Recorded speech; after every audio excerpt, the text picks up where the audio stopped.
Welcome to WNHH FM 103.5 Just in Time Conversations. I'm your host, Justin Farmer, inviting you to be in community. Today, we have no guest, but I want to share with y'all some of the interesting news going on overseas. And so, oftentimes I joke with friends and family that Connecticut is low key the center of the universe. And so, if y'all are not familiar or do not know, the famed Candace Owens is from Connecticut, from Sanford. And bizarrely, a couple of weeks ago, she accused the French president, Emmanuel Macron, of assassinating Charlie Kirk and of being uh,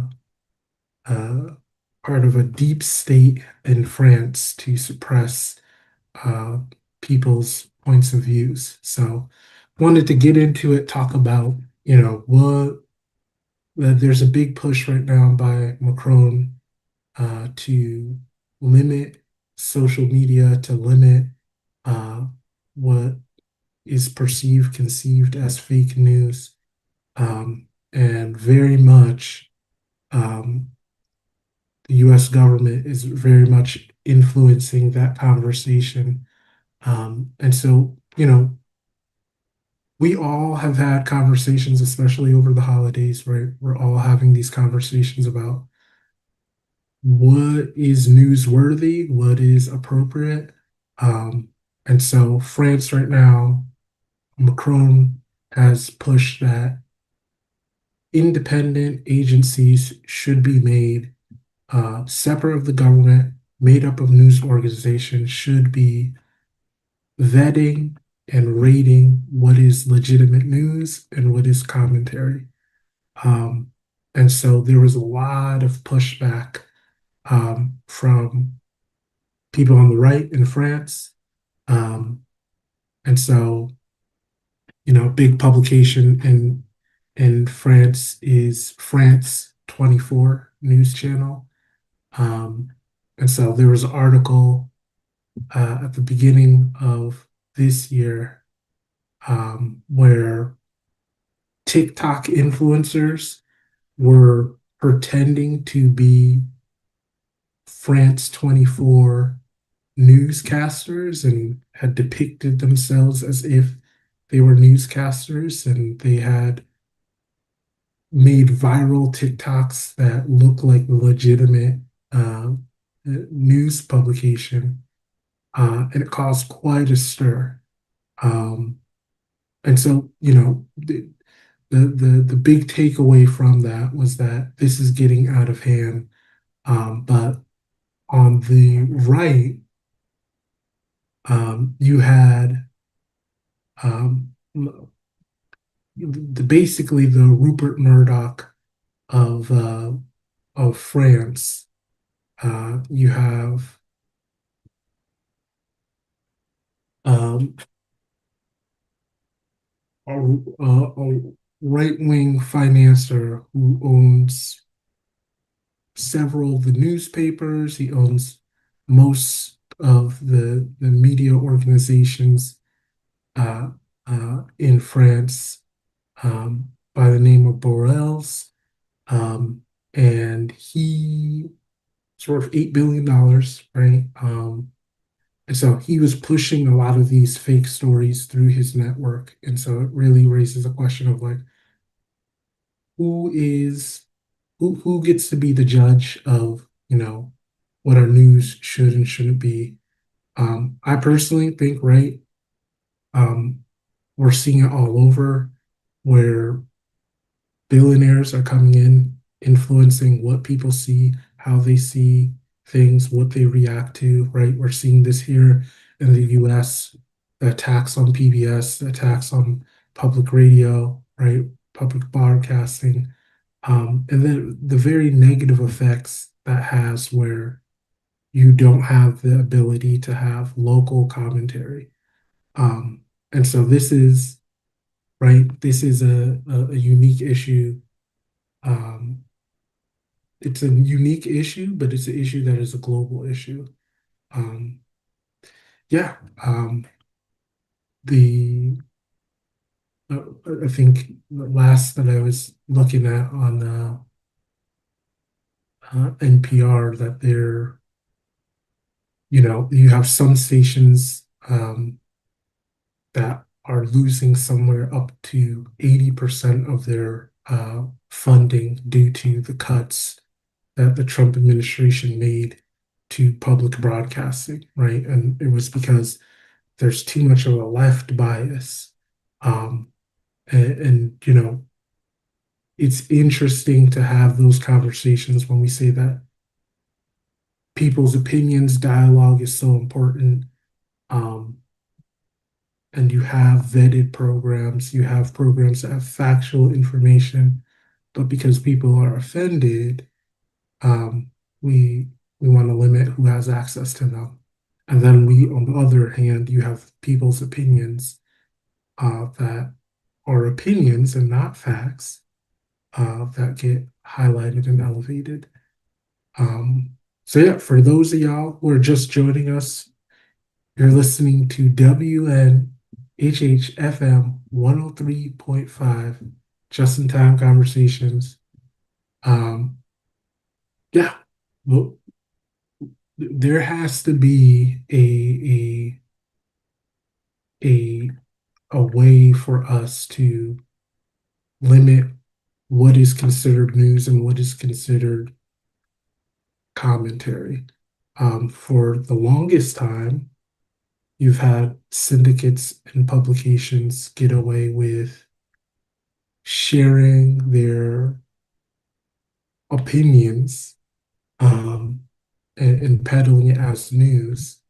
Um, and we continue to see the devastating consequences of that, right? And a month from now, right? It will be January, right? And the commentary around what happened on January 6th in this country, right?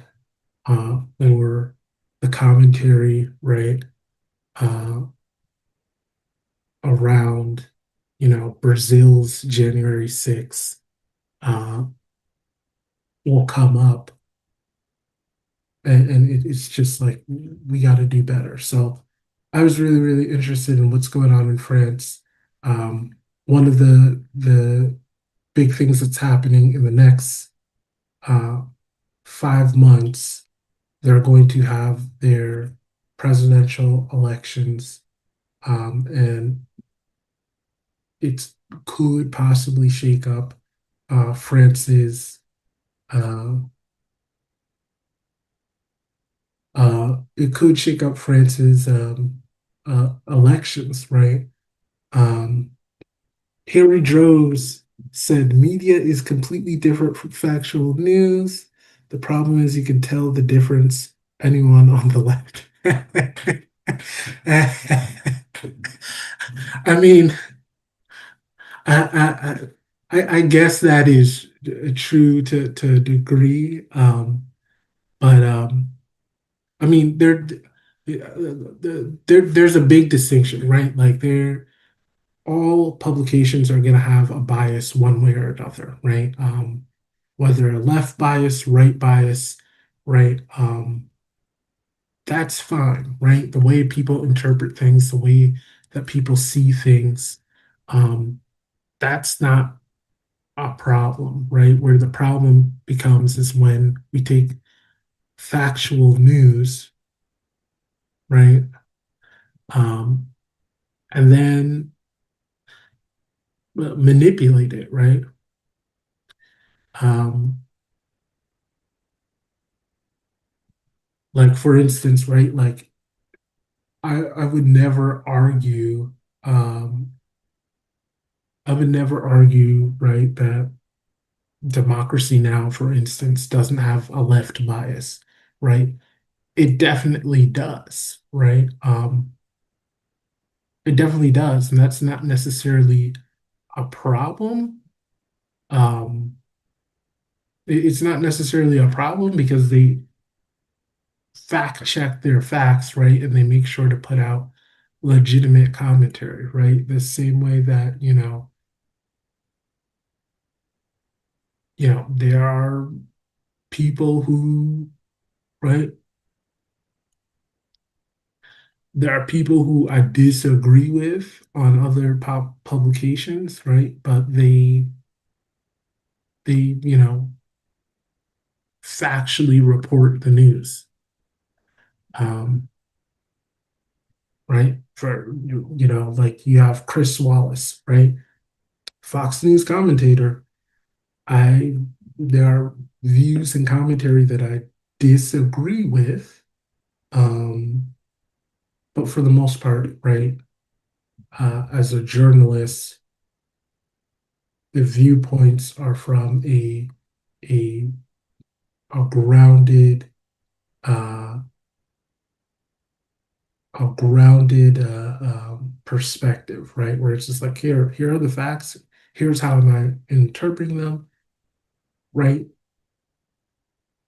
And so right like that, I think, and also right, I think to the point of others, right? No one's going to get it right all the time, but I think having these conversations is healthy. Having people,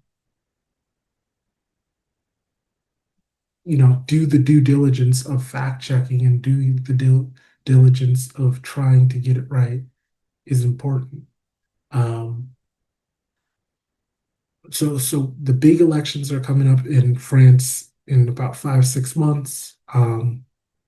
Interestingly enough, during the last snap elections where Macron was like, yeah, I am going to leave early, and let it go to elections, right?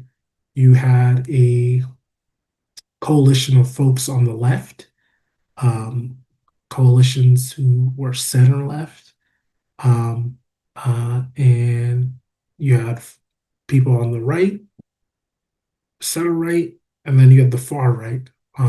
And for some reason, Macron basically threw support behind allowing a coalition of far right folks and center left folks run the government rather than let the majority, who were the left, uh, uh, be in power and drive conversation. Um, these elections are going to have big consequences, but I think it is very interesting and telling that, you know, the idea of uh, the idea of censoring or even um, rating news agencies and their legitimacy, right, um, is somehow um, a threat to our government, where the Trump administration, right, is it's throwing its weight around to say like, hey, like depending on what you do, that's going to affect our relations with your nation state based off of how you're allowing information to be shared with your constituencies. Like that's kind of weird. Um, right? It's not banning or censoring news publications. It's literally just saying, hey, why don't we start to, highlight how factual institutions are and where they're more opinionated. Um, and we've also seen the effects of you know how Americans are shaping news and the stories across the country, right? Or right, people who are in America, right? So like Elon Musk, right, earlier this year, tried to effectuate elections in England and tried to, you know, um, affect elections in Germany. Um, and, you know, those did not work out too well. But the fact that wealthy Americans are trying to dictate and change how people think about foreign policy is important, right? And it touches from everything from cell phone manufacturing, right, and what regulations we're putting on um, companies, mostly American companies, right, and what raw materials and resources they extract, what type of labor is used in that extraction, right? Um, how we communicate, what things we protect consumers from, right? Like there was a lot of pushback um, uh, earlier this year around consolidation of services in the EU, right? Meanwhile, we're seeing in the US tons of organizations, tons of businesses get gobbled up um, where they should be broken up by our antitrust laws. Um, so yeah, like you know, not, uh, Harry said the left media conglomerate has been mostly wrong over the last 10 years.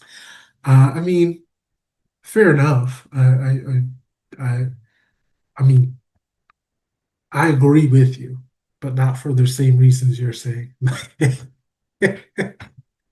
uh, um, you know,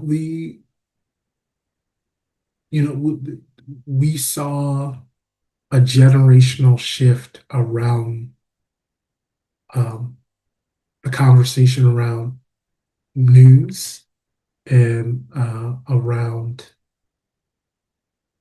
social media platforms, right? TikTok and the TikTok ban that uh, has taken effect or took effect briefly in the US and the conversations around that um, have been disastrous, right? Like we pushed for a company in a foreign country to we bullied them into selling an asset to give control of that asset to wealthy billionaires in the US who are storing our data all over the country and have back doors to all this data. And we don't necessarily know what they're doing, right? So, like Larry Ellison, right, is in charge of Oracle, does a ton of business with the government, especially around intelligence agencies, collecting data, interpreting data, looking for patterns, and now is in charge of TikTok. Um, just this week, you had Australia put restrictions, right, to ban people under 16 from social media. Um, well, right, there's been plenty of studies um, externally from these organizations, right? So, like TikTok has done studies, Facebook has done studies, Instagram has done studies, Twitter has done studies, um, or X as it is known now, all conclusively showing that social media has negative effects on people, on our communications, on our relationships, on how we perceive and interact with news. And yet, we continue to have a debate about whether young people should be interacting with these companies that time and time again continue to be bad actors Um, so yeah, I just thought it was very interesting to, talk about some of these things. So yeah, you know, um, Australia, for instance, uh, has, you know, has banned most of these social media platforms for folks under 16. Um, According to YouGov survey, it found that 77% of Australians back um, the under 16 ban for social media. Um, but despite that, there's been a lot of pushback. And so, there's always the question of like, how do we regulate this, right? Who gets to be in charge of this? How do you verify, right? Because right, you go to any website and it says verify your age, right? And every year that goes by, it's easier and easier for Gen Z and millennials to do the math and go, okay, I was born in, 2000, so I'm old enough to be able to use this technology. Um, right? So they're doing things like trying to connect um, IDs to like physical IDs to social media, but that raises questions around um, privacy, right? And then also like, okay, if you give your pertinent information to these social media platforms, like what, how do you know they're going to store it well? Who has access to it? Um, yeah, I mean, anecdotally, pretty much everyone in my orbit who has kids is constantly having a discussion about how they share the news with their kids, how do they inform their kids, but also how much screen time do these kids have and should have, and how do you create healthy habits around interacting with news and interacting with entertainment and having a level of discernment. Um,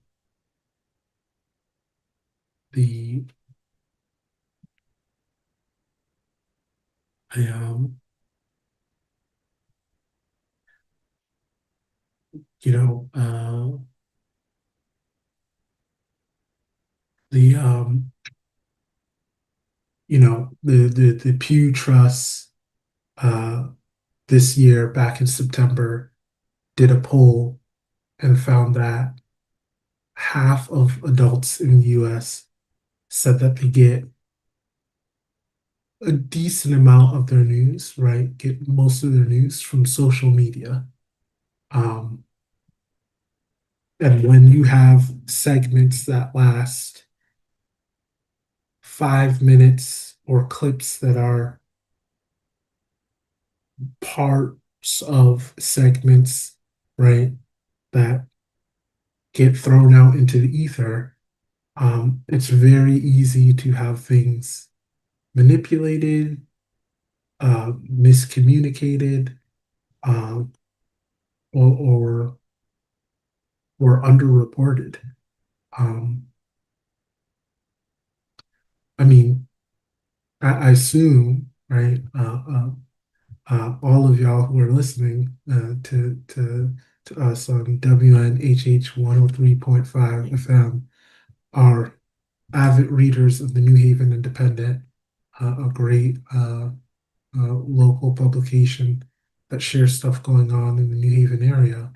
But you know, how often do you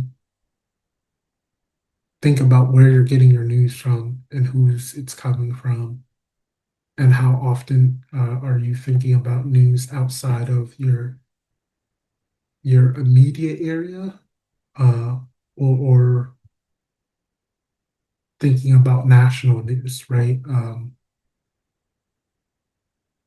This is from the Pew Trust. It says smaller shares of Americans regularly get news on Instagram, 20%, TikTok, 20%, X, 12%,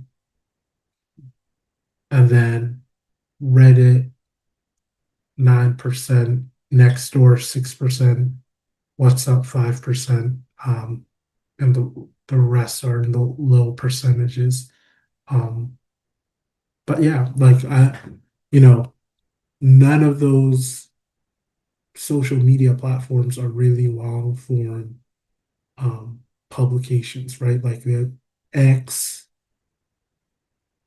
depending on what reporter you follow, right? They'll do multiple tweets and do live updates on breaking news, and that can be helpful. Um, but there's also been times where that has contributed to miscommunication around events that are going on. Uh, so yeah, I just found it really interesting. It is interesting that 6% of people are finding their news from Nextdoor. Um, um,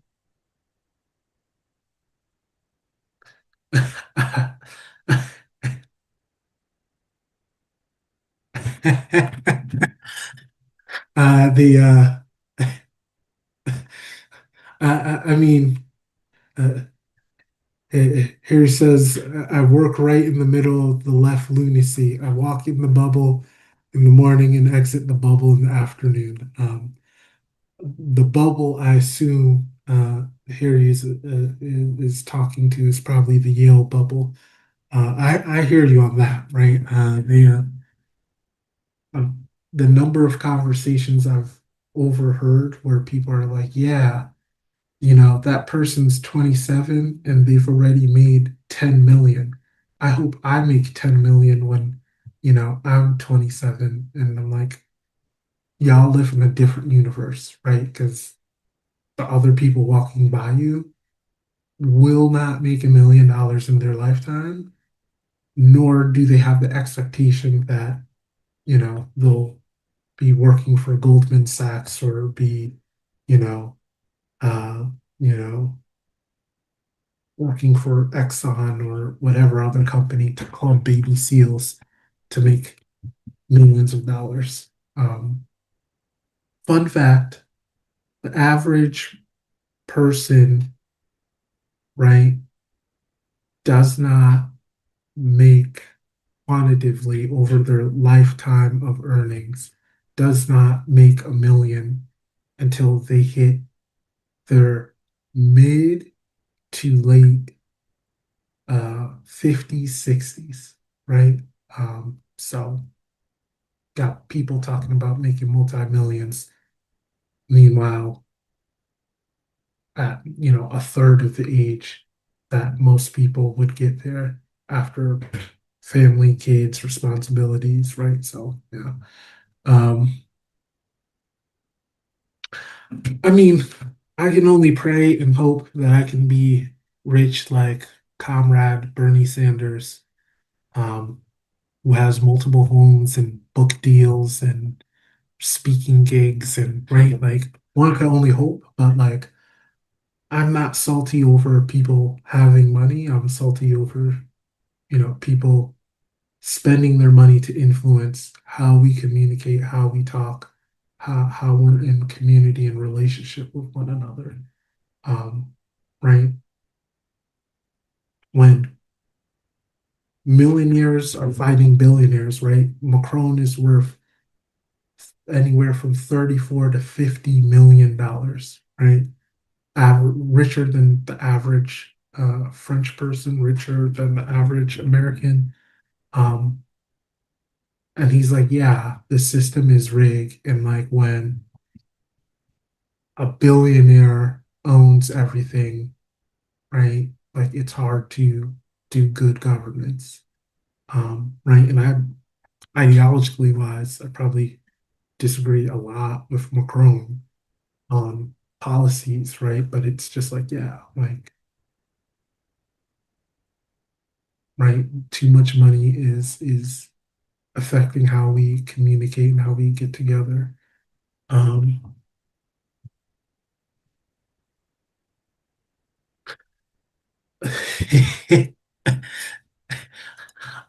I, I think to Harry's good point, you know, Bernie probably doesn't go out of his way to pay extra taxes, but I'm like, I don't know, but I'm like, it's the government's job to tax us, right? Like when we're spending money, right? Um, right when Trump is, uh, is cutting the IRS, right? Um, the Internal Revenue Services, right? The folks who make sure we're collecting taxes, right? When we're cutting those folk, um, yeah, it's hard to make sure that people are paying their taxes, right? And the people that we pay the most attention to in terms of paying their taxes are people that we would think are wealthy, right? Like people who are making 200,000 to a couple $1 million a year. But the other people we pay really close attention to, and right? Right, I'm not a Fed, so not me, but we, right? The American government pays attention to is, you know, people who make under 35,000, right? So we're taking the same magnifying glass to look over people who are barely making it and people who are doing well enough. Um, and that just doesn't make sense to me when we know there's people who are making way more than millions of dollars a year that we're not, you know, checking over their tax documents on a fine tooth comb. So, yeah, love to hear y'all thoughts, comments. Um, Next week, hoping to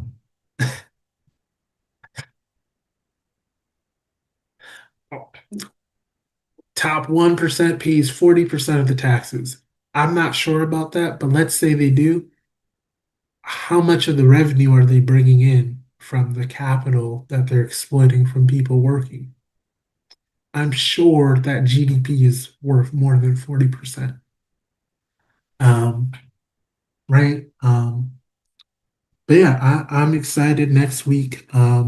Looking to have a good friend and compatriot, Linda Tuhus, on to talk about energy in Connecticut.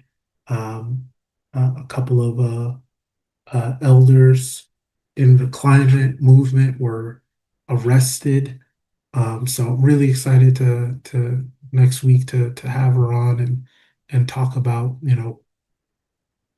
what are we doing, right? Like what, right? The Trump administration for a time paused the offshore wind deal that we had, right? That's back on track now. But you know,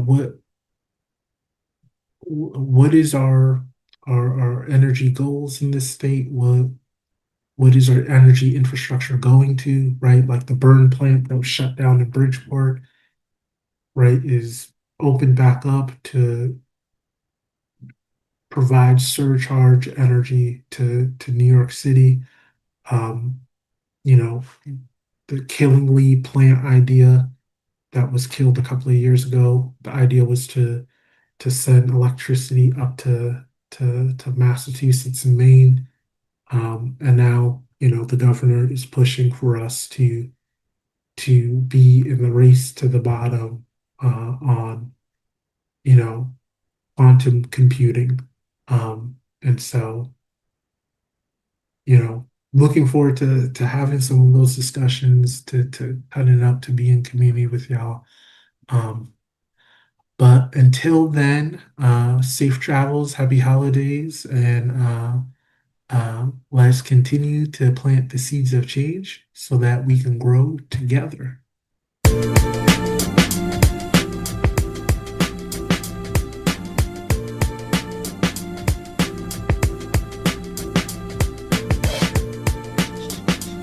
Yeah.